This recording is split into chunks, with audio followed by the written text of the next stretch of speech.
All right. I think we're ready to start.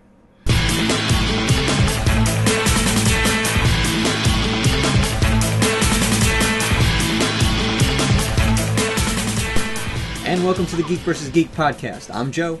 I'm Mel. I'm Dan. Hey, guys. Hey, how's So it good. going? I'm all right. Doing Mel, how good. you doing over there? Doing good. Yeah? Cool. Great. So what's Yes. everybody been up to this last week? I know we Well, all didn't get to go to Comic-Con, but there was other things to be had. I don't... You know, what's crazy is I tried keeping my ear to the ground with Comic-Con, and aside from a couple of trailers, I didn't really hear a lot of news. But I have the bad feeling like I'm looking east and everything is running behind me. Like, I don't see the fucking mountain. Yeah. So I have a really bad feeling that it's just a case of that. I also think for once San Diego, Comic-Con, San Diego Comic-Con, for once actually kept stuff under wraps in terms of, like, people who went to the con got to see things that only they could see. Like, there were a lot of trailers and a lot of footage shown that was not released to the public, which is, I guess, it's good in the sense that you have people going to this con who pay good money to go to it, especially if you go for, like, the 4 days, and they get to see something that nobody else does. So it makes it worthwhile, as opposed to, I think it was last year or the year before, it's like the moment any trailer went up, it was automatically uploaded to the internet for everybody else who didn't go. But fuck yeah, we got to see Ready Player One. That shit looks fresh to death. Oh my god. I'm sorry, what movie was this? Ready Player One. I don't know what you talk about. Yo, you know what I'm Is talking that about. thing? It's based on a book by a gentleman named Ernest Cline, who was optioned by Mr. Steven Spielberg to do this movie, You don't say. and it looks like he's gonna do it right. The movie looks like a lot of fun. I was actually amazed that they would even get this project off the ground, considering the sheer number of licenses, including Japanese licenses, that they really need to get in order to do the movie right. And I'm actually a little worried about that still, because while we did get to see the Iron Giant in the trailer that they showed at San Diego Comic-Con, what I didn't see were some of the more anime mechs that show up at the end of that book. There's a whole shit ton of them. There's one big giant mech fight at the end, and a lot of them are the kind of animes that get wrapped up in international disputes over who owns what rights. Well, they might avoid that just by going through after, rights from other movies, other genres, other things, just to fill that gap. Mind you, as someone who really enjoyed the book, it's a very minor worry, because even if it's not, let's say, Gigantor at the end of the novel, they turn Gigantor into the Iron Giant because they could get that license. I would be perfectly fine with it. The point is that it's an amalgamation of all these different old nostalgic properties from the point of view of the book, rather than it being specific properties in general. So, I think it's perfectly fine. It's a fantastic story about an Easter egg hunt that pretty much goes off the rails, and I can't wait to see it. It's basically Willy Wonka in a Vive. But Willy Wonka's dead. What's really cool is this is one of the few times in a trailer that I was able to actually watch, and having read the book, could pinpoint what part of the book the trailer was showing. And that's new for me, because even having watched some movies where I've read the book first, that hasn't always been apparent, where, oh, that's that scene, or that scene, or that scene. But it was like immediately I knew where this was taking place in the book and what was happening. And I don't know if that speaks more to the fact that I really enjoyed this book a lot more than I should have, or with the way Spielberg is handling it, it's holding a lot more true to the vision of the book. Considering that I think Ernest Cline seems to have a writing credit on this, he must be more attached to it than just. He probably gonna have it like a story credit where he had a hand in trying to get the adaptation done right. And I think Spielberg's one of those who appreciates a good book and tries, for the most part, to stick to it. I mean, with the exception of the T-Rex scene in Jurassic Park, where all of a sudden they go from, he was walking over here a moment ago, but now it's a 50-foot cliff. Yeah, you know what? that seems to be endemic of Spielberg movies, though. He loves that misdirection where look over here, look away, look back again. Oh, it's something different. Well, a lot of that comes from also it's like in the midst of that scene. As an audience, you don't really care because you're bought into the scene, you're bought into the action or whatever that moment is, and so it'll pass right by you. And only on second and third watches you go, "Hey, wait a minute, that doesn't make any sense." But emotionally, you were totally invested, and so it didn't much matter. Uh-oh. Oh shit. Uh-oh. Okay. Yeah, no, I just looked up I don't know why I never did this before, but I looked up Ready Player One on IMDb to see who's in it. Oh, yeah. Oh fuck Uh. yes. Oh fuck yes. By the way, Zach Penn and Ernest Cline have what seems to be the The writing primary credits. Yeah. writing credits for screenplay, and this guy Eric Eason has another credit for it. I'm guessing either rewrites or original. Mhm. I'm not actually sure, but you've got T.J. Miller in it. You've Mhm. got Simon Pegg in it. Ooh.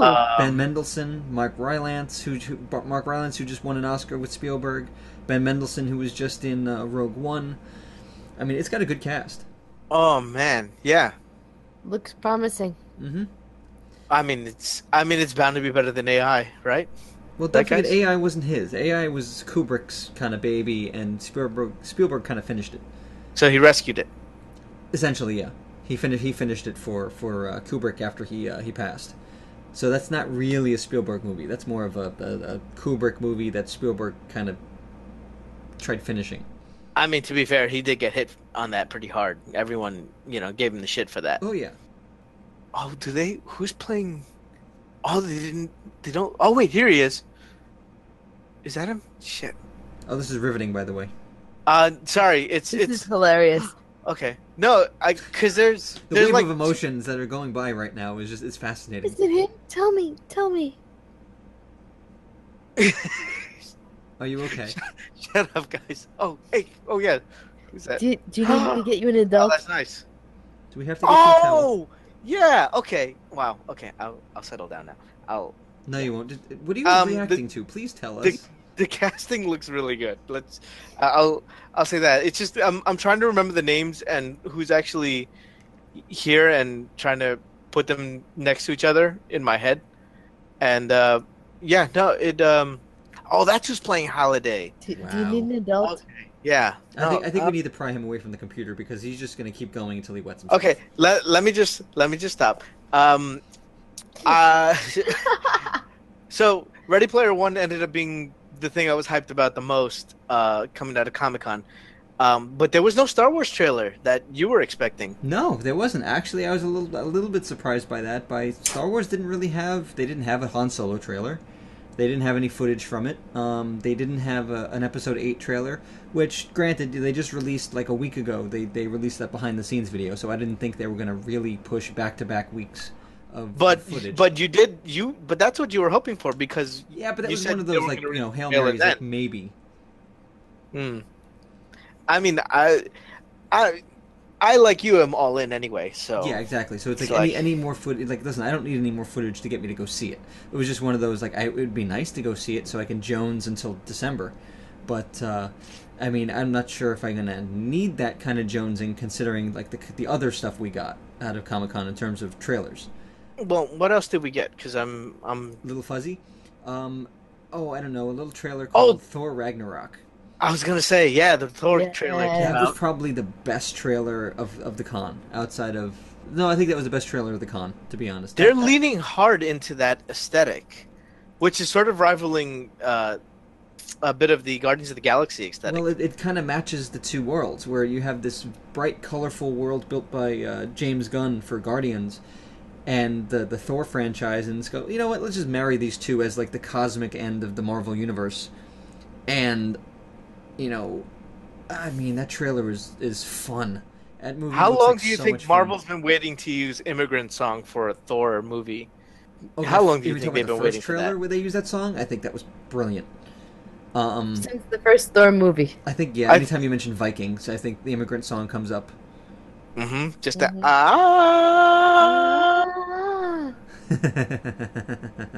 It's a fantastic song. From the moment the opening notes of the first Thor trailer we got, Oh, it's that like was a okay, great trailer. And this then is one- exciting. And this second trailer is phenomenal. I mean, the humor, like the opening of Thor recounting like time between the last time he saw Bruce Banner and now. It's like well, I kind of lost my hammer, which was I guess it was just yesterday, and then I went on a journey of self-discovery for all of a day, and then I met you. The conversation at the end of that with the I'm a flame. You're more like Thor. Hulk like raging fire. Thor like water. It's like no, we're both kind of hotheads. Like no, but Hulk like raging fire, and Thor like smoldering fire.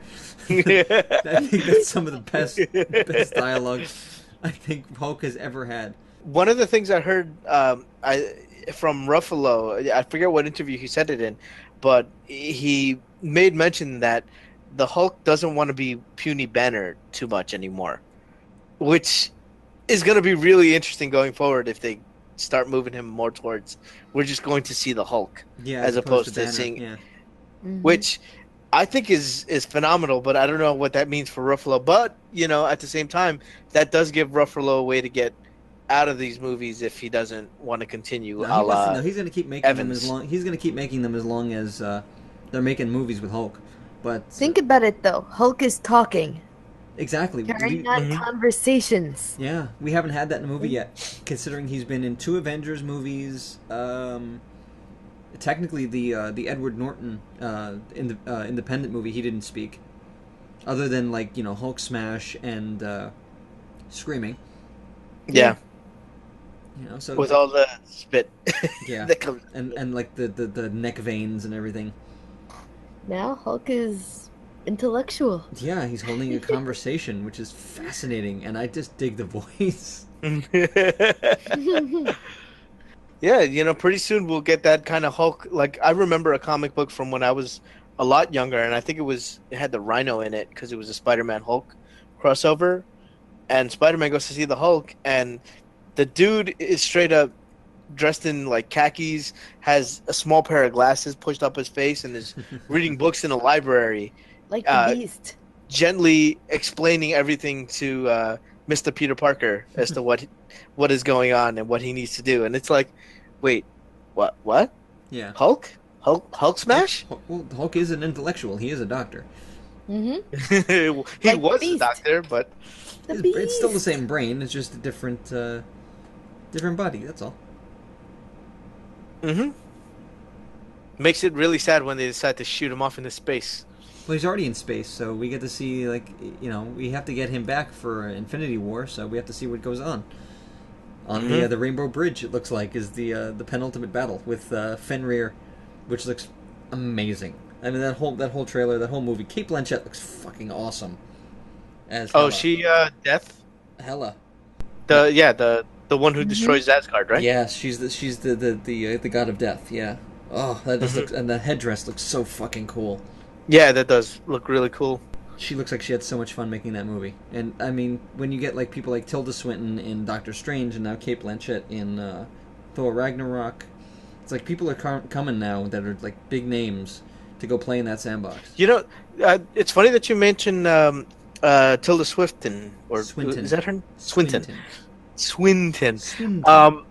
One of the explanations that I heard for her casting and changing of the of that character to a Gaelic background was Celtic. Thank you. Don't insult really. Our Irish listeners. I thought we had only Central American listeners. These are not the droids you're looking for. Anyway, so the point is that the reason that they changed the casting was because of China, because they couldn't make it a Tibetan monk because that would conflict with the Chinese government, and then they wouldn't be able to play that movie in China. Yeah, and so probably the same thing. Probably the same thing with the Mandarin. Come to think of it, because they couldn't. That's also, you don't want to have this, the old fashioned, Westerner goes to the East to learn a skill that's this relic of ancient Asia. And it comes across as very jingoistic and very...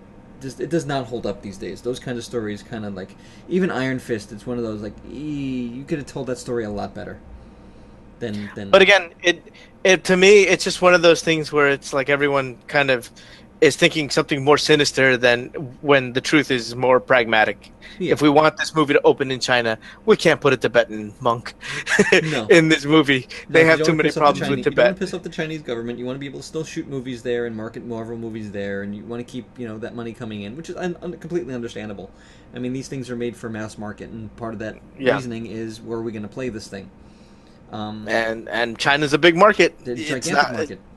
Yep, you can't discount China. Nope. And actually, from what I heard, that's the same problem with the new Mario, because one of the first things that everyone came out and said about Mario Odyssey is, "Oh shit, he's going around possessing people and inanimate objects and enemies with his hat." And Nintendo was very quick to come out and go, "No, no, no, no, He's no. not possessing It's- anything. He's not possessing anything. That's nothing like that at all."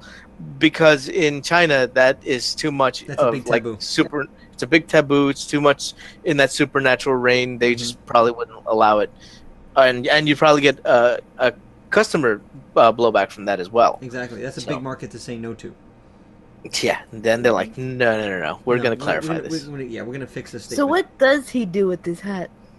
I forgot what the official line is, and I could probably look that up. But it's something like it's basically possession. Wink.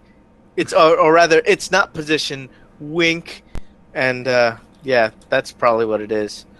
Mario hat not. Oh, apparently you're Googling. You're speaking out loud when you type. He does not possess things in Super Mario Odyssey. Instead, he somethings steals them, steals their souls. No, wait, can't do that either. He's actually been captured by Mario. Ooh, that's kind of Isn't BDSM-y. that kind of the same?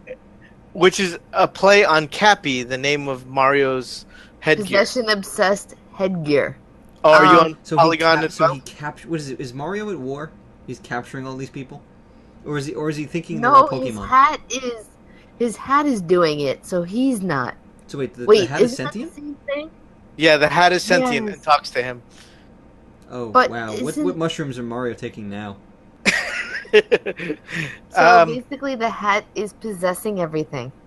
But isn't that still possession and supernatural? No, it's captured everything. Wait, so we can't say that Mario's a Jedi either because that's still No, supernatural. but he's using his hat to do it, and it's still supernatural, and it's still. Yeah, but it's not direct. It's not ghosts because I think that's the big taboo is they don't believe in ghosts. Like Well, that I- kind of. Oh shit! I wonder what they thought about Shadow of Mordor. Now that I think of it, the whole central crux of Shadow of Mordor is you have a wraith of a elf attached to your body and soul, which allows you to resurrect when you die. But otherwise, you pretty much have a ghost attached to you at all times. Unless they call it his chi. Mm, I mean, that's kind of slightly insensitive, but that's kind of one way to go about it. I also don't know if that'd be technically correct, but I'd need someone else to has more expertise in that to really. Yeah, I think we're Say venturing into anything the about woods that. on this. Yeah. So we got Ready Player One trailer, we got Ragnarok trailer. We did get some news on Wonder Woman 2, but I think that was after the That con. was just post-con. We finally got a release date for Wonder Woman 2. Which A is release date? A release date. I mean, aren't they still trying to well, I don't know, Okay. write the damn thing? They haven't written anything. They're working on a story treatment right now with the director, Patty Jenkins. So, rumor has it she will be back, although they haven't hired her back yet. It's not official. It is official. Is it official? It's official. Oh, that took long enough. I mean, usually what happens is like the day before a movie opens, if they have good, critical acclaim, they'll usually hire them back again, just to make sure that they have them under contract. But the fact that it took them this long gives her such tremendous bargaining power. She can get all the monies to do this I've heard movie. that they're bringing back Chris Pine. Yeah, Chris Pine is set to come back, which is interesting considering, how the story goes in well, that and it's also supposed to be set in the 1980s. So to go from the 1940s to the 1980s, he would be long dead from old age. So what the hell is he doing in the 1980s? So it's either flashbacks or it's for sequences that we didn't get to touch on in the older movie, Mm-hmm. or she's hallucinating him, or there's someone taking his image. Those are the three likely Yeah, possibilities. absolutely. And then I like Mark Bernardin's take on the matter of, well, it would be a really nice way to introduce the Martian Manhunter. Is, she looks up and she sees Chris Pine, and it's actually not Chris Pine, it's the Martian Manhunter, which would be genius a way to introduce that kind of character to the DCEU. Yeah, no, definitely. Yeah. Although I know very little about the rest of the DC extended heads, but Wonder Woman I know a was little cool. bit more about the DC stuff lately only because of the TV stuff. But since the TV stuff has no bearing on the movies, as in current state, that's a whole other argument. To continue with DC though, that whole shit with Batman is getting crazy with Ben Affleck. Yeah, Like that going all the way con of good. from, That took over the con of good, but they didn't have a great con, DC, because the Justice League trailer dropped, which looks okay. I don't know if I actually watched it. I mean, it's okay. I don't like. I'm not necessarily sold on Flash. He seems a little too. They're trying to shoehorn him to kind of be the Spider-Man, I guess, the kind of quippy, like reluctant hero. Like he's a little out of his depth, even though he's the Flash. Oh, I did watch this Yeah. trailer. Yeah, it was very. I mean, they really went everywhere. They went to Themyscira. Yep. I mean, they went to Atlanta. I don't even know, dude. They went everywhere, Like- and it's one of those it's going to be over 3 hours, which we were warned about. And it's like, oh, really? And then besides that, the news broke that they're still in the midst of reshoots, and then somebody leaked how much those reshoots are going to cost, and somewhere in the neighborhood of $25 million for 4 more weeks of reshoots, which is basically another production. And that's supposedly to fix quote unquote dialogue and to tighten that stuff up, which it's like, no, I think that's rewriting story and hammering those different story beats because of Wonder Woman. Yeah. And and I don't know. I mean, there's some discussion. They put out a slate of future movies, which besides Aquaman, which is currently in production, they still want to do that Flash movie, which rumor has it is going to be called Flashpoint. Which, if anybody knows, which movie did they ashcan? Was that not ashcan, but get rid of? Was that the Cyborg standalone? Yeah, Cyborg standalone has kind of been shelved. Yeah, so right now there's a Green Lantern movie that's still in the works. Green Lantern. Yeah. Was that the one they did? No, that was the one they did with fucking Deadpool, wasn't it? With Ryan Reynolds? Yeah, Ryan Reynolds. Yeah. Yeah. Well, at least we don't have to worry about that one. We are getting another Suicide Squad movie.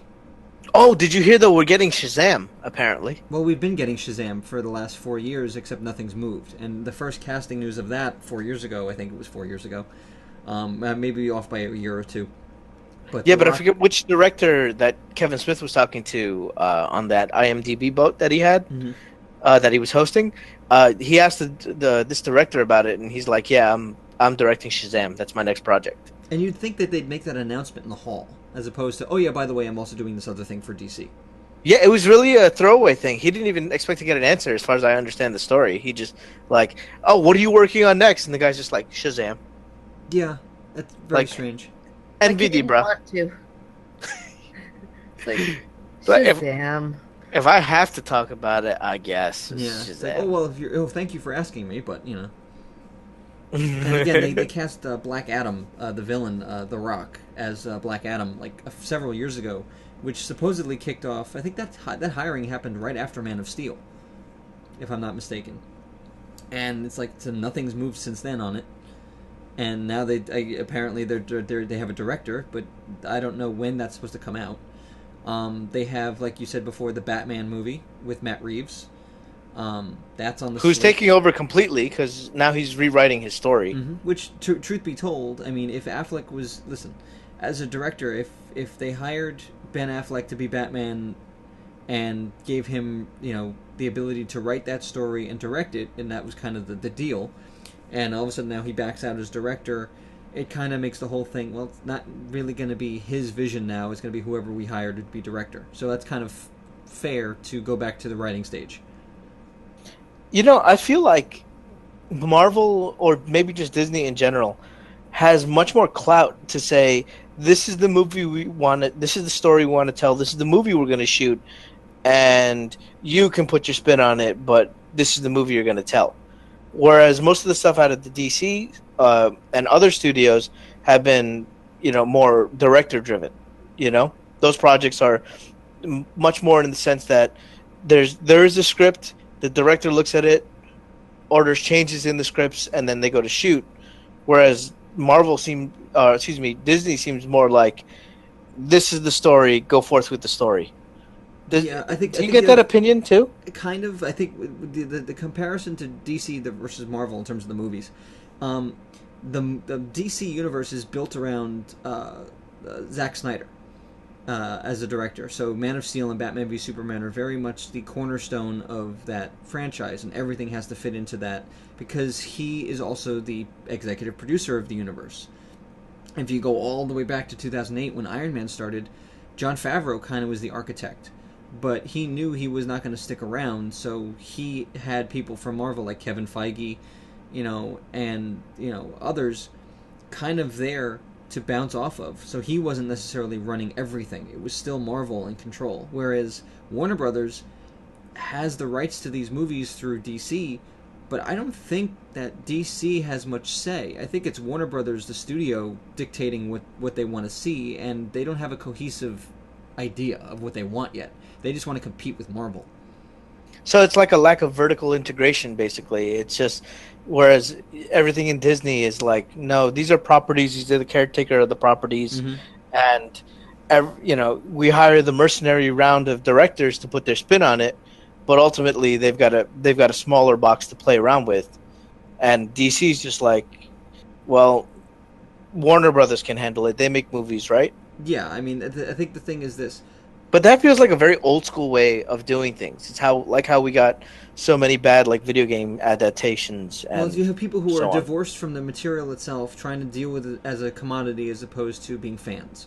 I think the people at Marvel are fans first, and so it's coming from that is where you get the drive to tell these stories. Is they were all fans first. They all worked at Marvel, or they were all fans of that material, so that they love it when they get their hands on it. Like, Scott Derrickson was a fan of Doctor Strange.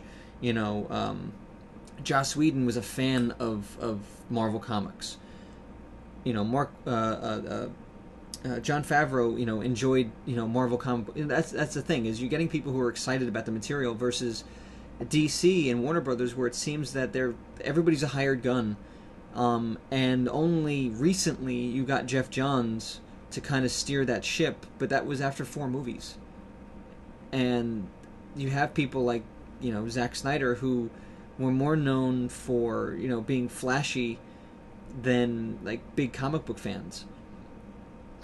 Which seems to be the opposite of what you get with the TV shows, because I know from a lot of my friends, comic book material, the people who do the shows. Yeah, not only do they love the material, but it seems like a lot of the people that you're mentioning, like Jeff Johns, they were heavily involved in those series. Yeah, Jeff Johns is the architect for the CW DC slate. And he's basically the Kevin Feige for the TV stuff. Which shows that that's the kind of level of involvement you need. Yeah, but he's a fan. He's a diehard fan. And everybody who shoots that show is a fan of the material. And even if they're kind of cursory, they kind of know what this stuff is about, they get excited about the material because everybody else that's involved is excited. Where I don't know if I see that yet except for with Wonder Woman, I think you're starting to see a sea change.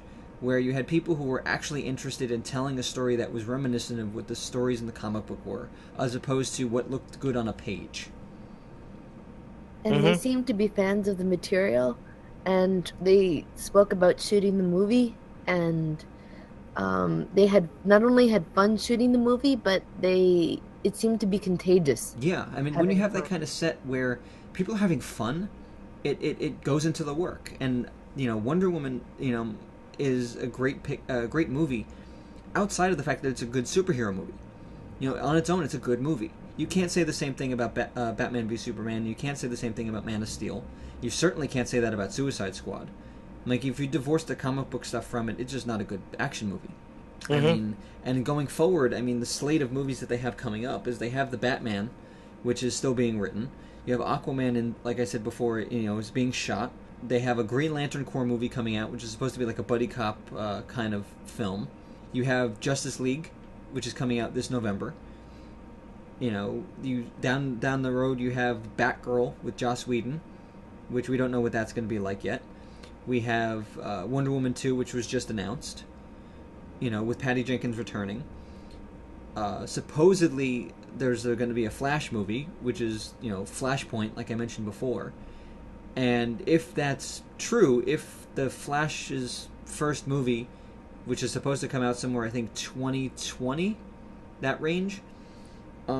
If that's the case, and Flashpoint is the story they want to tell, that may be the point in which DC reboots. So all circling back to the conversation about if Ben Affleck is going to continue being Batman, it seems that Warner Brothers is already kind of setting themselves up to let him go, and to move on with a new Batman.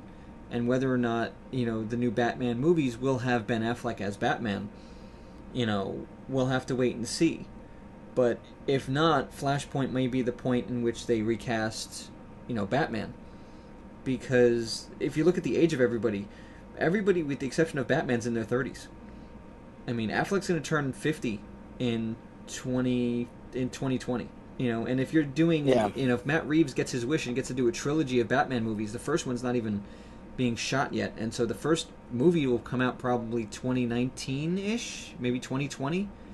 Which puts a sequel, maybe the final movie of 2024. Mm-hmm. Which, not saying he can't do it, because, you have Tom Cruise who's 50, you have Downey who's 50, but it's a different kind of physicality to be Batman, than it is to be Iron Man. He could sit there in a studio as Tony Stark and just film his head and he's in the suit. Whereas Batman, he's walking around in costume with his face, there, doing all the physical work. Yeah. Do you want to explain what Flashpoint is? Oh, you don't know about Flashpoint, babe? I do, but I know a lot of people don't. So the gist of the Flashpoint storyline, and to paraphrase, it's kind of a time travel story where the Flash, breaks the time barrier, alters something in history, and when he comes back, things are greatly changed. So it's a different Batman. Superman's different, Wonder Woman's different. It's one of those things where there is no Justice League. Yeah, there is no Justice League. It's a whole totally different universe he comes back to. I thought there was still the same Batman. No, it's actually Bruce. If I'm correct, Bruce Wayne dies. The son dies, but it's the father. It's Bruce's father is Batman. Okay. Oh yeah, I remember hearing that. Yeah. Yeah, so it's basically a moral dilemma. You give Flash the ability to go back in time and make changes that he feels should not have happened. Yeah. To things that shouldn't have happened, and it throws the whole world out of whack. And now he's got to figure out whether he should fix it, can he even fix it, and how does he live with the repercussions that ultimately he couldn't do anything about it. And yeah, it could definitely use that to force a reboot. It's not unheard of. Yeah, yeah. It's still kind of early for that, considering Marvel got through 3 phases of its MCU before they're like, the MCU's well, they've recast a couple of people. Well, in terms of the major players, like Iron Man is still Robert Downey, Captain America is still Chris Evans. I guess it depends on what you mean by major player, because I consider, but I don't know. I consider not just Hulk, but Rhodey. War Machine, yeah, but that was one movie in. That decision was made so early, there wasn't even an MCU yet. No, there wasn't, and it was a better decision for it, because Cheadle is a much better actor, I think. They're just built different. I think Terrence Howard is built more for dramatic roles versus comic booky roles. Well, he doesn't have the he doesn't have that spark to go toe to toe with Downey, yeah. With Downey, and that's really apparent when you rewatch the first movie again. You see that most of the things with Howard are very, straight man. They're not really anything played for, not even like extra laughs, but just for what these two guys who have been buddies for a while, with one obviously causing more trouble to the other. Oh yeah. Even when Tony shows up all of a sudden out of the blue and tries to tell Rhodey that he's working on something. Like, he jokes around, oh, you're gonna tell these new guys about that girl you met? What was his name? Adam? And he's just saying, like, don't say that. They're gonna believe that. Like, it's a very like, it's a funny joke, but it's like that could be funnier. Just thinking about how Cheadle would have gotten mad about that. Yeah. It's like, no, that could have been played for more laughs with Cheadle. Yeah, the other fun thing is Flashpoint, the DC comic book Flashpoint was written by Jeff Johns. Just to throw that in there. Oh, well, there you go. Comic. So there you go. It's one of those, we may get somebody in DC who actually knows the material. Oh, what was that other news that we got about Marvel? That we're getting Skrulls in, was it Captain Marvel? Yeah, we got Captain Marvel. We got our first little people in the hall. Got the first bit of artwork and pre-production stuff for Captain Marvel, and supposedly it'll be set in the 1990s, and she'll be facing off against the Skrulls, which is interesting. No Fantastic Four though. No. Yeah, that's a very interesting play on their part. Well, we have to see what they do with it, because they've tweaked stuff like that in the past, where they've slightly altered, like Civil War was altered slightly because it's got to fit within the MCU. Well, look, we're doing Infinity War, and we're forgetting all about Xavier and the rest of the Illuminati. We're forgetting about Xavier. We're forgetting about Mr. Fantastic, and I think Hank Pym is also in there. Mm-hmm. But he may show up anyway because we still have Hank Pym because of Michael Douglas. That's true. We still have Hank Pym, but like he's the only other like super intelligent being. Oh, we don't have. Wait, we do have Thunderbolt, don't we? Because we have Inhumans. Yeah, we have Inhumans. Yes, we have them via Agents of S.H.I.E.L.D. and the Inhumans miniseries that's coming out this summer. So the Inhumans will probably show up. Thunderbolt will show up because he's supposed to, as far as I know. Because the whole thing with the Illuminati is that they're supposed to figure out what to do with the damn... Is it Thunderbolt or Black Bolt? Black Bolt, you're right. Yeah, Black Bolt. Yeah, the leader of the Inhumans, as it were. Which I don't Guy know, who can't talk. That miniseries, I don't know how it looks. It kind of looks a little... I don't know. I mean, they do Agents of S.H.I.E.L.D. so well at ABC that looking at the Inhumans, it's kind of like... I know they shot it on IMAX and they shot it in Hawaii and in California, but it just looks a little soap opera-y, and I'm not sure if I jive with that. Yeah, I could see that. But the other trailer, Marvel related, but it's not Disney, was the trailer for the TV show The Gifted. That I did wind up checking out. Did you guys check that out? Yeah, I saw that. That's the Fox X-Men series. Yeah, I actually really like it. There is a big worry that I have because the story that they're setting up to tell seems to be more suited for like a mini-series or maybe a full arc series rather than a like procedural kind of thing. Mm-hmm. Like Agents of S.H.I.E.L.D. is definitely set up to be your super-powered person of the week kind of show, but this set up a specific story, and if they set up that specific story only to waste it on the story of the week, that's where I feel like they could fall apart with it. But if they stick to just telling this story, I think it could be pretty fun. And seeing some of the mutants that they brought on board, like, I was screaming at the TV when I was watching it, just like, hey, those guys were in Days of Future Past. I remember that.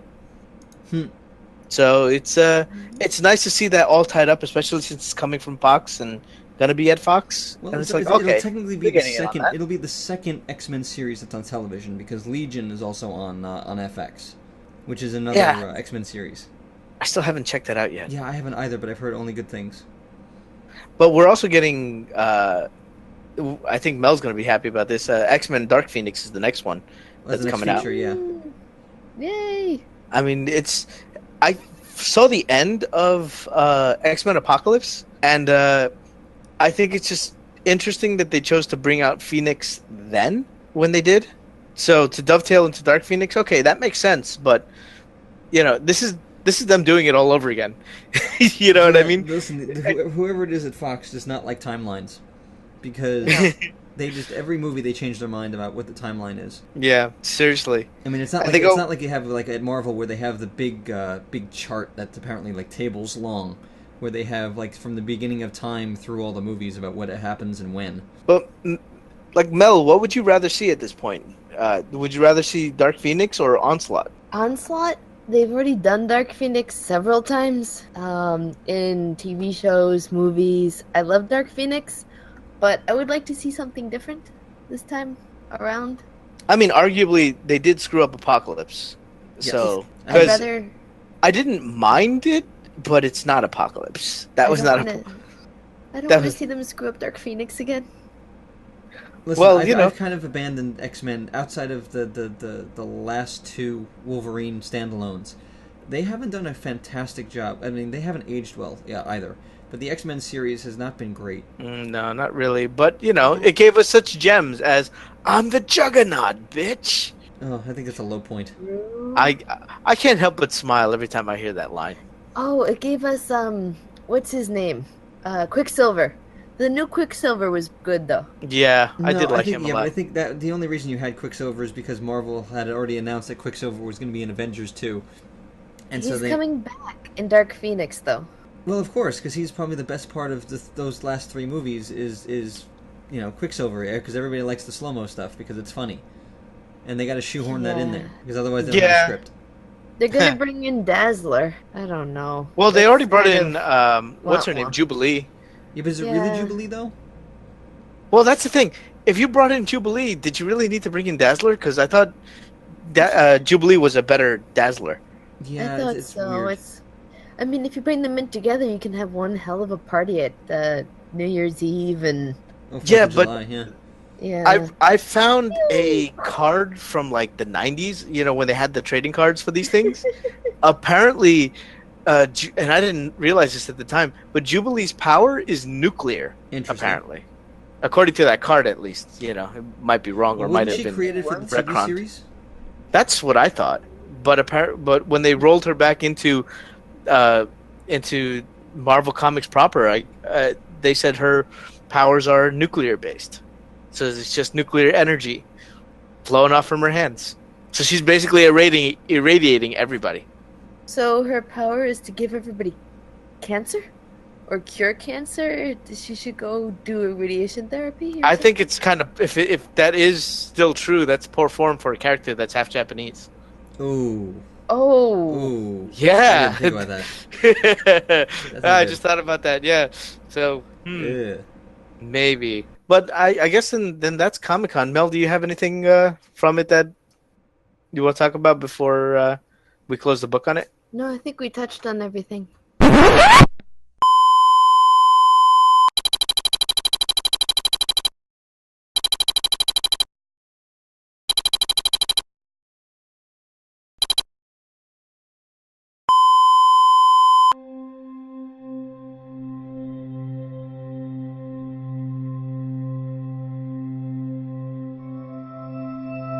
So I finally finished Wolfenstein: The New Order, and I wanted to finish that up before we got the Colossus, the new Colossus, which I think is coming later this year. I'm almost certain.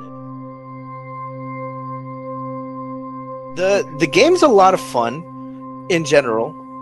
The story is actually pretty engaging, and I did like the majority of the characters that you got to deal with. Some relationships are dropped on you where I definitely said, who the fuck is this person? But BJ's like, oh, I'm glad to see you. And I'm like, I don't remember talking to you before, but okay. I did not play I think it was back in 2000 that Return to Castle Wolfenstein, which I think is the game right before this one.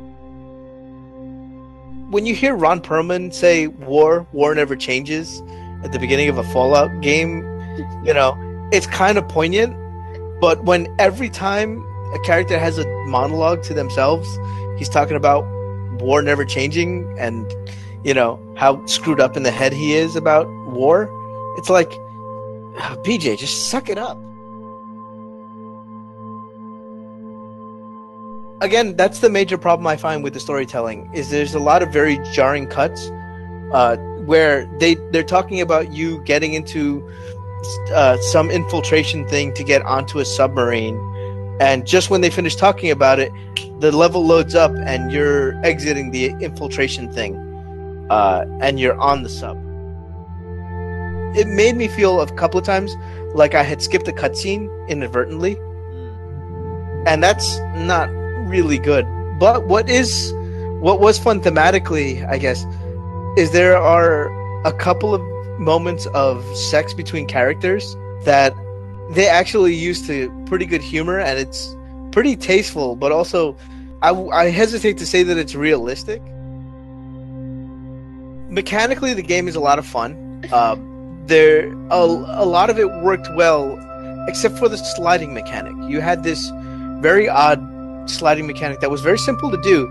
You would sprint forward and then tap B, and you were supposed to go into a short slide. Well, that was the thing, is that when I was playing it for these perks, like became a very different game. And a lot of the control eccentricities really started to become glaring problems with the game. But when I decided to go, fuck it, I'm just going to keep playing the game normally, and I just ignored them, that whole perk system, it became fun again. I feel like it's the kind of game that if you sat with a group of people, there'd be a lot of backseat gaming and frustration that way. Because there's just so many different ways to handle situations, and the story, while there and good, it's not constant, so there's very little for an observer to do. And I'm going to directly contrast this with another game that I've been playing lately, which is Shadow of Mordor. And right now, the story of Shadow of Mordor, I could kind of care less about, but mechanically, it is such a fun game to play. Nothing better than to grab an unaware orc and literally just shank him. Like, there's a button. It just says shank.